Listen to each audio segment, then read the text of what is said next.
Welcome to the Rapid Enablement Podcast. We're helping connect you with the latest tips, insights, and strategies on what it truly means to build and run a high-performing sales enablement function.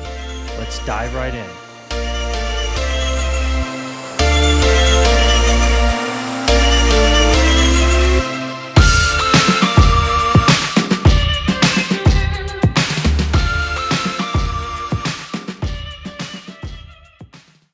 Welcome, everybody, to the Rapid Enablement Podcast. I've been really excited to record this episode for the longest time with a dear friend of mine, Cory Welsh.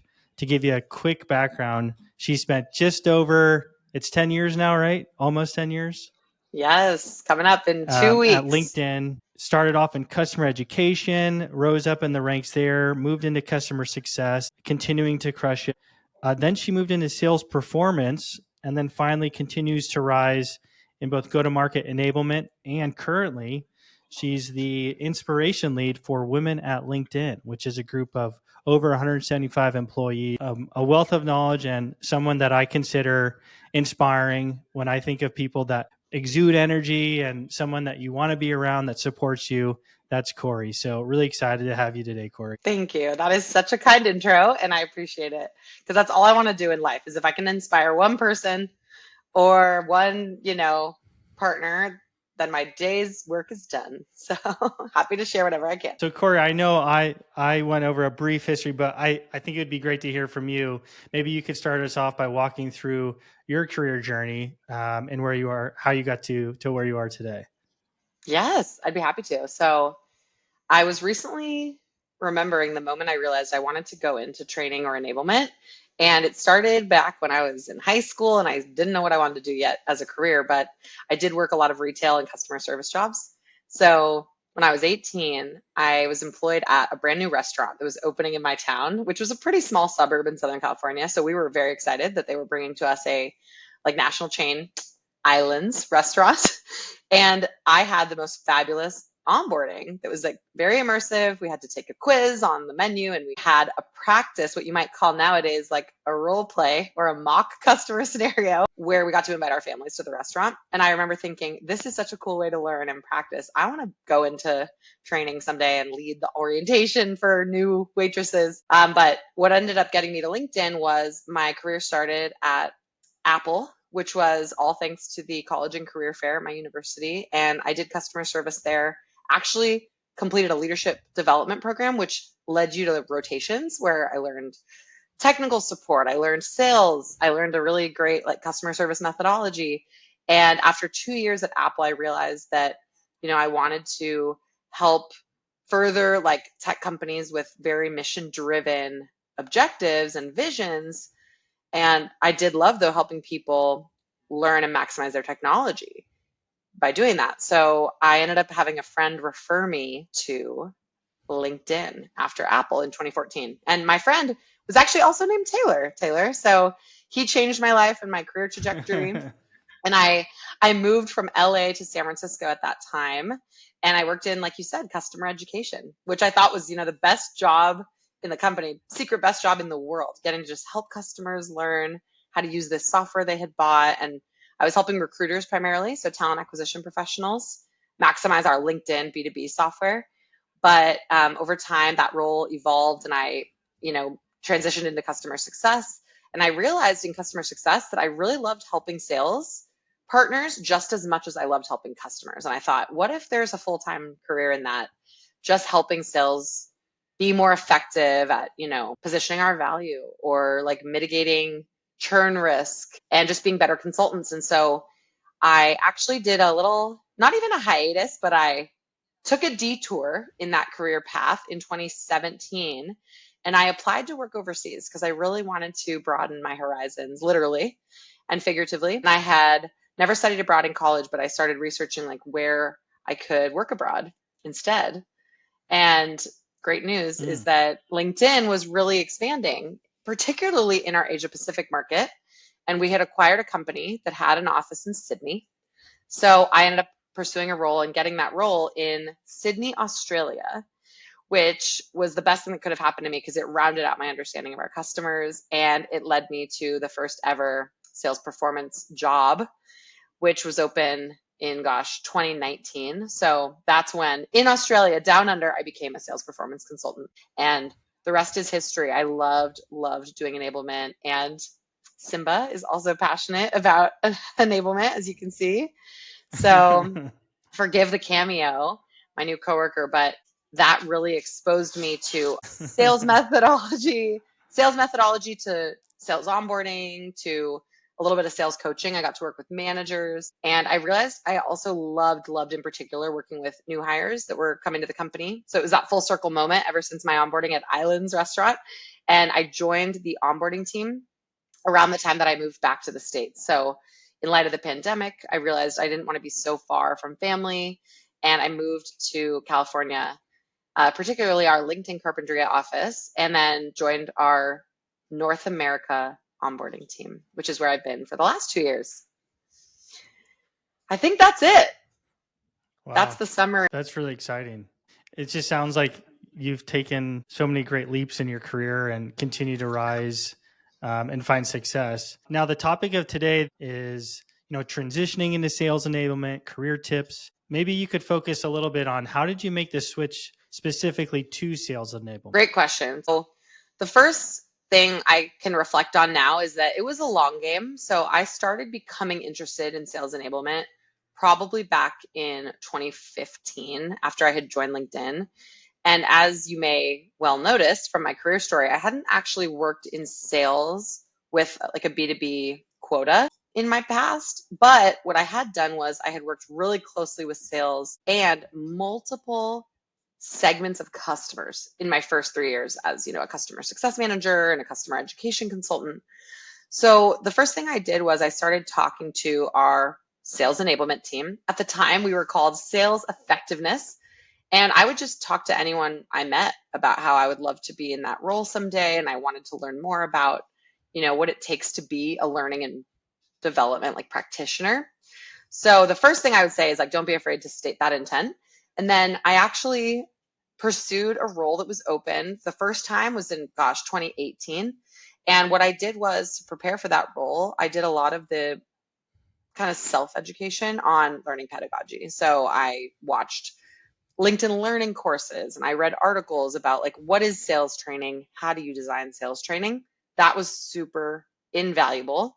And I ended up I was going to say running for, but interviewing for a role at LinkedIn for a consultant. And I was not successful the first round. I wasn't selected, but what it did was it really elevated my brand with the sales effectiveness team. And it showed the then director, like Christy at the time, that I was interested. And I think I had also started to develop a strong brand in customer success as someone who was a go-getter, like really keen to get to yes when sales would ask me to partner on projects. And I also finally took it upon myself to be a subject matter expert in our products. So what that really entailed, to be specific, was going above and beyond to plan like customer events or to take initiative and say, hey, we should do an internal upskilling event on our new narrative or our new, features of LinkedIn Learning at the time. And what that did was that also expanded my brand, not only to sales effectiveness, but to the sales team. So the sales leaders saw that I was, someone they could trust. Finally, I sometimes forget this part of the story, but I had a really unique opportunity to help our sales effectiveness team. One time during a regional event, we basically saw that I was living in Australia and our sales effectiveness team, who were all American, were traveling to Asia Pacific to do a training for us. And I said, hey team, I am a American expat living abroad. I would love to learn more about how your team works, and I'm happy to help you with the upcoming enablement program. So in 2017, I basically offered to review the content that they had like prepped and offer tips or edits or regional nuances that maybe could help it be more effective and land when they got to Sydney. And they were super grateful. It actually ended up leading to me like building rapport with that team who I vividly remember I had dinner with, Adrian and Kira. And then about a year later, when I decided to interview to be on their team, that trust had been established. And they had seen me, perform well at the training, which involved a little certification at the end and a role play in front of the entire team of sales. I participated in that. And Oh, wow. I was selected as the runner up in this like live demo contest. So I think that all of those things like built my journey with them such that when I was interviewing, it wasn't the first time they met me. And they knew that, I was really deeply connected to our product and our customers. So I could bring that perspective from the field. Fun fact, but since we are recording, I'll tell you that I have the little trophy from that simulation in Asia Pacific where I was selected at my desk. So I always kind of remember for some reason that moment. And I had to just point it out since it was on camera. That's really exciting. So it sounds like really making your intent known was a big help. And even though Yeah. you didn't get it the first time, still it in a way it helped increase the branding towards being a potential nominee for the future. And then really exciting to hear, it sounded like you were finding projects that would really support not only your candidacy, but just help the business overall. So that's really cool. Great point. Yes. Thank you for saying that. As I don't think I realized, like looking out or seeking out an opportunity to help with something that can be mutually beneficial, not just you're right for the business and for that team that you're helping, but even like ultimately for sales and for customers was huge. What I forgot to share was that I then, proceeded to interview for this second role where I was successful. And what helped me the most was having had past experiences working on those projects to draw upon. And in order to interview, I had to prep, I believe, it was a case study that showed like, what would you do if you had to lead an enablement initiative around X topic? And instead of just relying on my past experience and pitching something, I went out to each of the sales managers I had ever worked with in APAC. And I said, if your team was going to experience like a learning program around this topic, what would you want to see? And what do you think are the biggest gaps in your team? That helped my case study, I think, land really well. And again, it showed that I had built that rapport and that trust with the sales partners who would become my stakeholders. So that's my last advice for anyone listening is don't wait till you have the job to do the job. And if you really want to show how you can be consultative, go out and do that research, even if it's a bit preemptive. Yeah, it sounds like that really helped. Now, when I think of you, Cory, I think of someone who's super confident, who just bubbles with energy and takes leadership. But maybe as you were switching, what were some of the fears internally that you had? There were many. So that is a great question to ponder. My first thought when I was pursuing the role the second time, when I had actually not been selected for the first, consulting role, was that, the sales effectiveness team like doesn't see me as qualified because I didn't get the role. The second layer of that was probably that I had never had direct selling experience or quota carrying experience. So some people may call it, right, the imposter phenomenon was definitely setting in. I worried that I didn't understand sales enough to teach and consult sales. You didn't ask this, but one of the ways I really overcame that was doing also like informational interviews with all the people who were currently in sales enablement or sales effectiveness. And guess what? Half those people had also not been in sales. And I realized through that learning that you don't have to have been the best player in order to be a very effective coach, but you do need to be able to observe and listen and to build a strategy and a, advisory or like an enablement plan. So the third, I would say, like level of maybe lack of confidence or inner fear was that I wasn't seen also as business oriented enough. So for example, like as I had been in the customer facing world often, but I also had really been focused on like customer education and training.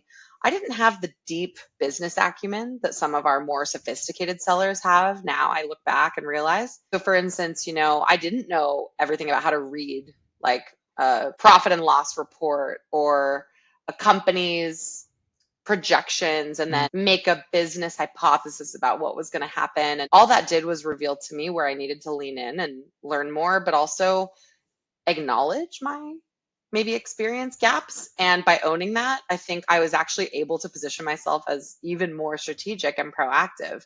So don't hide behind the fears, perhaps. I learned to like lean into them and anchor on vulnerability sometimes, but show that I was willing to do the work and do the research.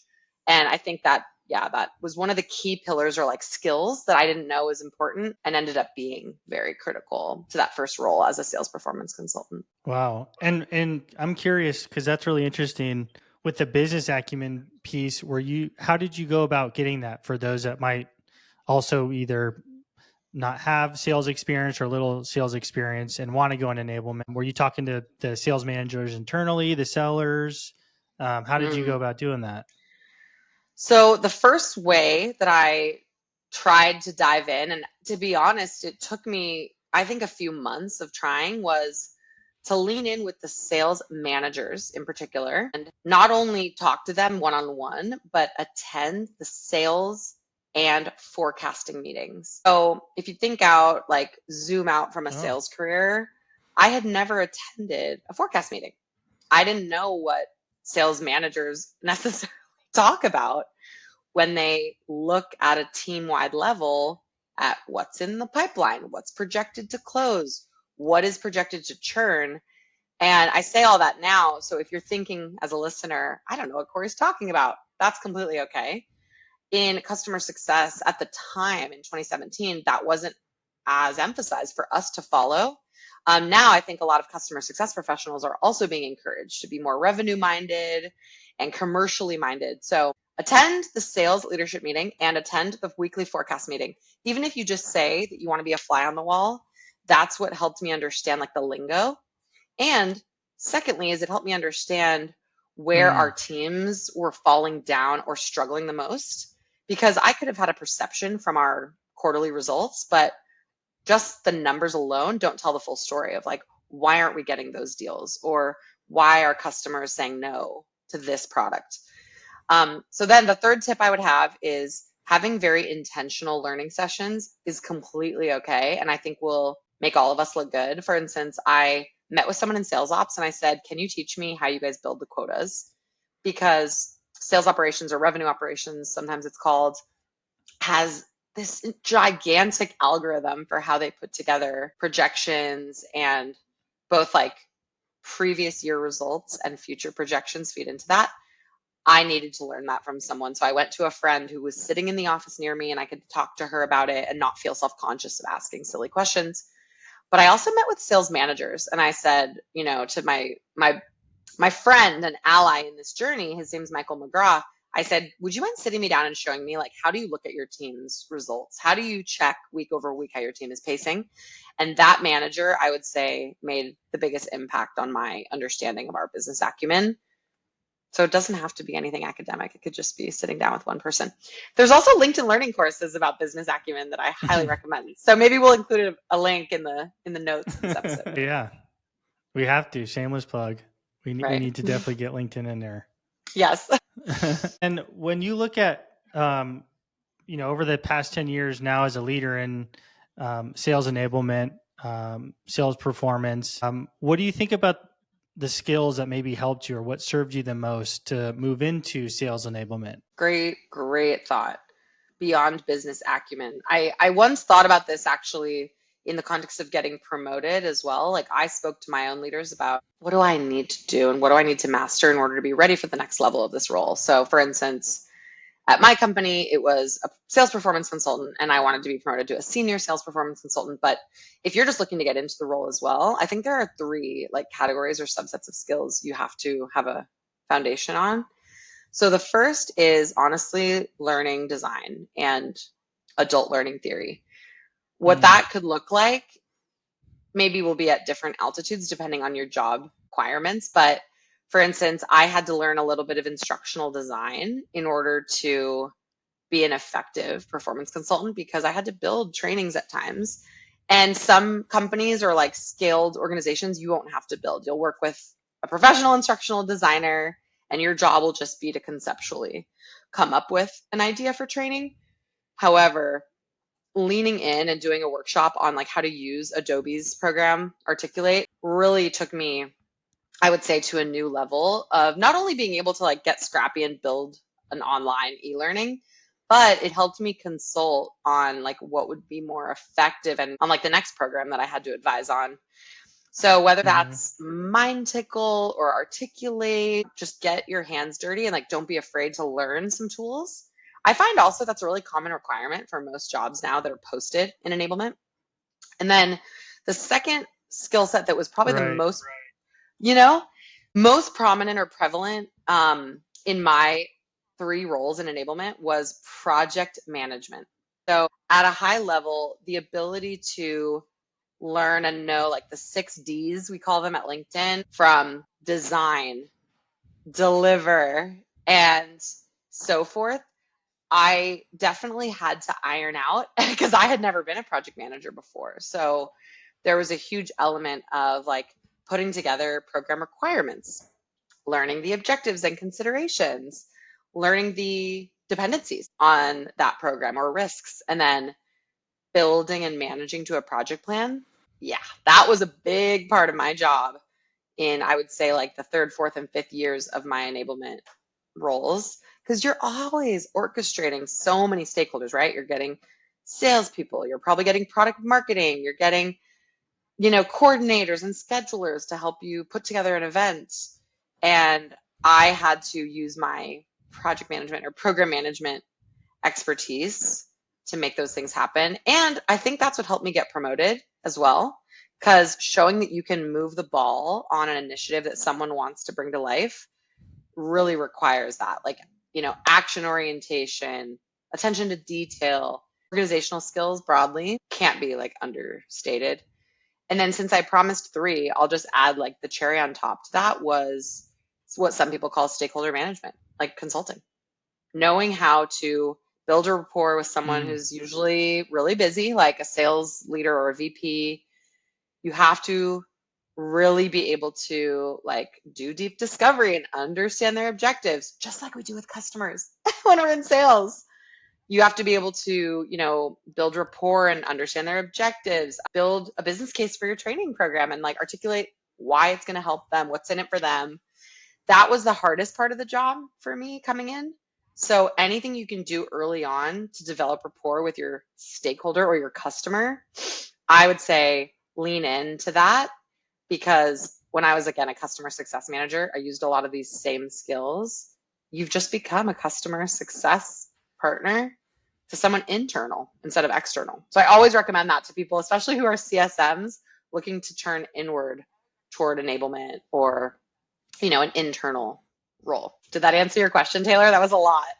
That was great. Yeah. I think the stakeholder part is pretty key. If you can align with different leaders across the business and start building trust there, that can really open the doors, especially when a new opportunity comes. And even if you're new to the industry or want to switch over, if you've got that strong trust with the business leaders you'd be working with, that really builds a strong case to have folks give you a chance, because it's really inspiring and people like to do that. So I think so too. Well said. People um, like to take a chance yeah. on others or like take the leap. Now, what do you think once people are in enablement? Let's say they got their first role. What are some tips you have on promotion path? Is there things they should be focused on? Is there tips you might, looking back, give to someone that's just starting that wants to continue moving in sales enablement leadership? So I think the things that helped me the most early on, and you just said it, when everyone is coming at you with a request and you're going to have multiple, priorities to juggle always. I think the first thing to do is prioritize your time and not be afraid to set boundaries such that you can get enablement work done and content created.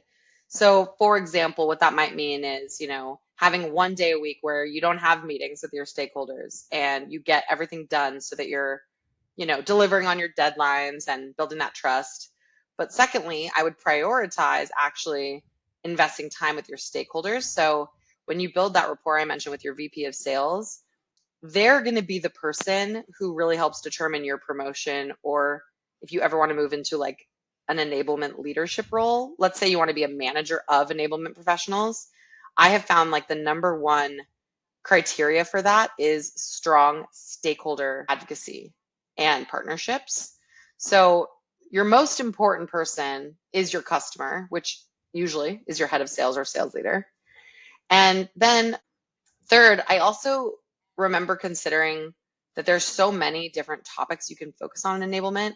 How do you prioritize what to build first or what to train first? So I had another mentor in the industry who maybe will be on your podcast one day, Taylor, Tamaya. She shared with me kind of like a framework for how you can prioritize enablement topics. And if you think about it, almost like a hierarchy pyramid, like Maslow's hierarchy, you could start at the very bottom with the essential training that is foundational to your team. So something might look like, like new hire onboarding and let's say like product fundamentals, right? Then as you build upon that pyramid, what else do you need to make sure you're thinking about? Usually that's like a go-to-market training strategy, including like new initiatives and campaigns, or that might also include leadership training and manager development, whether that's like sales coaching or business acumen in other forms, forecasting. And then once you've really, built your foundation on the basics and you've added performance enablement through the lens of like leadership, product, go to market, then what's the next level to really help you reach like existential fluency? Could be things like, let's say, competency development and sales skills, or maybe it's a sales methodology. But the key to that pyramid is that each layer should really be validated with your stakeholders in your field. So what's most important at your company? Is it the product value prop or is it the selling methodology? What's most important to your VP? Is it, commercial models and how to put together complex deals? Or are you working in an industry where, nope, like the subject matter and the competitive intel is actually most critical? So you're going to take all those topics that are being fired at you, and I would say work with your stakeholder to prioritize those so that you can, one, not only set boundaries for your own sanity and time management, but then you show your stakeholder, hey, I'm being strategic and I can't do everything at once. So help me like focus on what matters. I think that will prepare anyone to be a more strategic team leader, because when you're a leader, you have to focus on all of them and you're going to have to prioritize and divide and conquer. And it sounds like being in sales enablement, you have all these teams asking you to do things. And really as you grow in your career, your goal really is to say no to a lot of those things and really focus on the strategic business initiatives that your organization has in front of you. I definitely agree with that summary. The only catch is that can be really hard to do in the day to day when you're getting competing again requests and priorities from everyone across the company. So for example, I'm working in new hire onboarding right now, and we'll be told by the North America leadership team that one topic is really important, but Europe and Middle East, which we call the EMEA region, might feel like a totally different topic is top priority. So two things that have helped me are number one, always anchor back to what does the company's like most senior leadership say is important right now. So what does your VP of sales say? And like, what are the company strategic priorities? Pressure test your project plan for the quarter and see if it's aligned to those things. And then secondly is, again, just validate. Like if you're going to come up with a training calendar, go talk to all of your sales managers before you launch that calendar and say, does this look right? Are we prioritizing the right things? And if they say, you know what, yes, but my team doesn't have 4 hours for training this month, I might need to say no to one of these topics out of 4 because we want to maximize your team's time. But, help me understand, where can we make a trade-off? Well, thank you so much. I know we're close to time here. Do you have any last words of advice for folks wanting to transition into sales enablement, learning development, or explore different roles in general? Well, I think my advice would be, number one, to dream big. If you are interested in enablement at all, don't be afraid to make your intentions known and showcase why you would make a great teacher. Because remember what I said, you don't have to be the best player to be a good coach. And my second piece of advice would also be to definitely, interview and get to know more people across your organization, not just those in enablement. But like I said, it's really about building trust with the sales managers and sales field to understand the pulse of the organization and the customer business. So one way that you can definitely do that is by, making sure you get a broad variety of perspectives. For instance, if you're going to interview sales, make sure you talk to someone who's in Europe, someone who's in Asia Pacific. And that'll help you build consensus around what training and enablement should be in the team that you want to join. And you can help paint the vision or the roadmap for what's to come. Well, thank you, Cory. See you next time. Thank you for having me. Thank you for listening to this episode of the Rapid Enablement Podcast. If you've enjoyed the podcast or want to support us, please like and subscribe to the podcast on Spotify, YouTube, and of course, LinkedIn. Make sure to hit the notification button as well to stay up to date on the latest episodes. Also, this podcast is designed to serve you, the sales enablement professional. Is there a topic you are curious to hear more about? Let us know. Drop us a line on LinkedIn or check us out on our website, the rapidenablementpodcast.com. Thank you so much, and we'll see you next time.